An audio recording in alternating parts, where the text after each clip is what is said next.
Have you ever wondered how some photos have blurry backgrounds? Well, you don't need an expensive camera or lens to get that look. In this video, I'm going to show you the best way to blur backgrounds in Photoshop. Let's get started. So there are a few tools that you have in Photoshop to actually do blurring, and in this case, blur the background.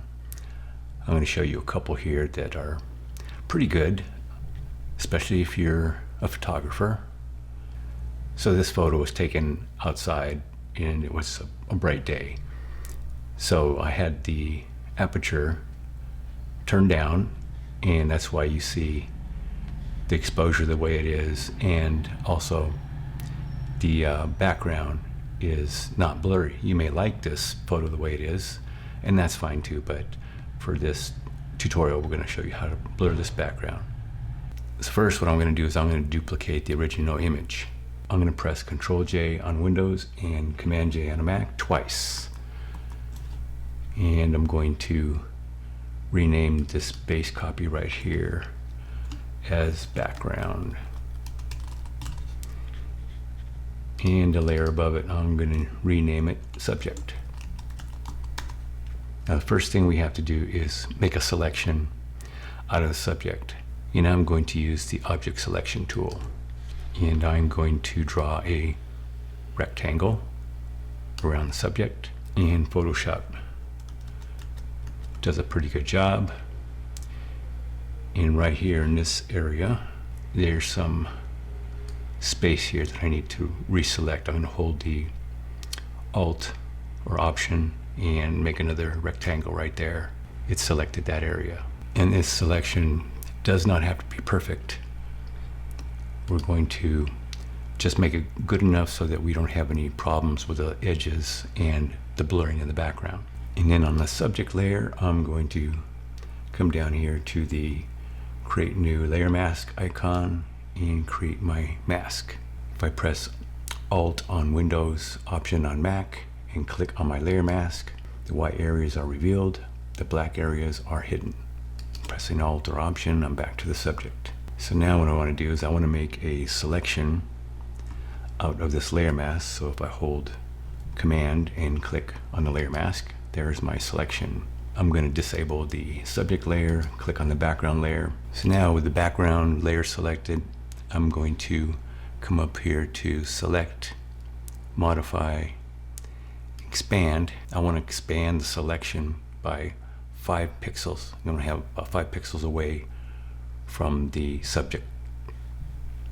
Say OK, and now I'm going to zoom in here, and you can see that there's the space, and that's to help so that there's no halos once we make the blur. You don't want to see no halos around the subject due to adding the blur. And now with the background selected, I'm going to come up to Edit, Content Aware Fill. Here's the Content Aware Fill dialog box. And you can see it did a pretty good job over here on the right. I have a video on using the Content Aware Fill dialog up in the card. So I'm going to say OK, and there it filled it in. And it doesn't have to be perfect. We will use this. So now I'm going to remove the selection with Command D and enable my subject layer. I'm going to right click on the background layer and say convert to smart object. And the reason we have a smart object is so that when we apply the blur, we can come back in and change it. And so the first blur that I'm going to show you is called the tilt shift. So I'm going to name this background layer tilt shift. And I'm going to come up here to filter, blur gallery, tilt shift. So I'm going to zoom in here a little bit, and this point down here is in focus. And so are these lines. There's one on top and there's one on the bottom. In between there, it's all in focus. And as you go up, there's a dotted line. So in between the solid line and the dotted line, it's a gradual change in focus. And same with the bottom. There's a dotted line down there. And so from the solid line to the dotted line down there, it's a gradual focus, and all the way out of focus at the bottom.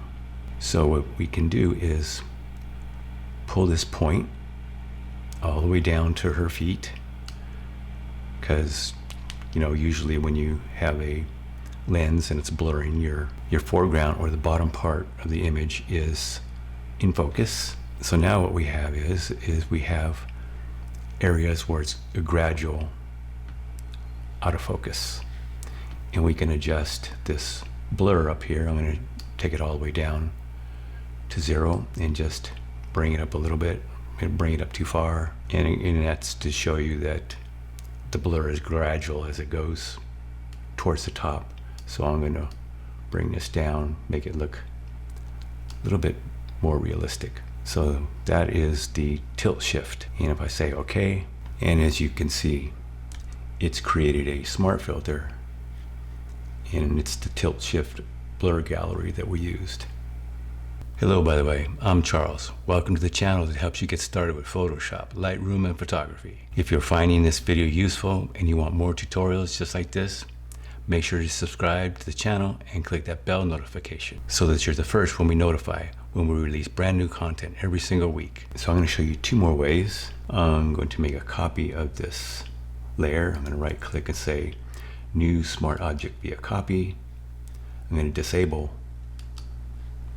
the layer below it that I used, and I'm going to call this Gaussian blur, and I'm going to delete this filter. Now there's another way I could have blurred this, and you may choose this if you like, but there is box blur, Gaussian blur, and these aren't in the blur gallery. But if I choose, say, Gaussian blur, and I just happen to have this set at 7.2, and you can say the whole thing is blurred.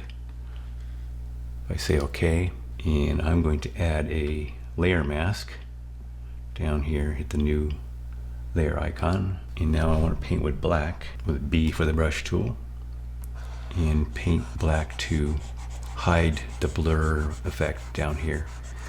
So I'm just showing you another way that this may have been a way that was done before all these blur gallery tools here, but that's another way that you could do it. Now you may like the other way because you can choose points and have it choose your blur instead of actually having to do a layer mask. Okay, let me show you one more. Again, I'm going to make a copy of this. I'm going to say New Smart Object via Copy. I'm going to disable the other Gaussian blur and call this Field Blur. And I'm going to delete this filter and also delete the layer mask. And come up here to Filter, Blur Gallery, Field Blur. Okay, now this one you can choose a couple of points. I'm going to choose a point there, and I'm going to choose another point at her feet. So I've selected the point that is at her feet, and I'm going to take the blur down all the way. So now this area down here in the bottom where this point is in focus. And then what I can do is I can move this point around anywhere I like, and I can add more blur. See, I just added some more blur, and that's another way that I can blur the background, in this case using Field Blur. And if I say OK, here's the Field Blur before and after. Turn that off. Here's the Gaussian blur before and after. Here is the tilt shift before and after. So now to the question of the day. Which of these blur techniques did you find useful? Let me know in the comments below. If this video was helpful, give it a like, and don't forget to subscribe. If you want more short Photoshop tutorials, see the ones above. And remember, it's never too late to learn. Thanks for watching. See you in the next video.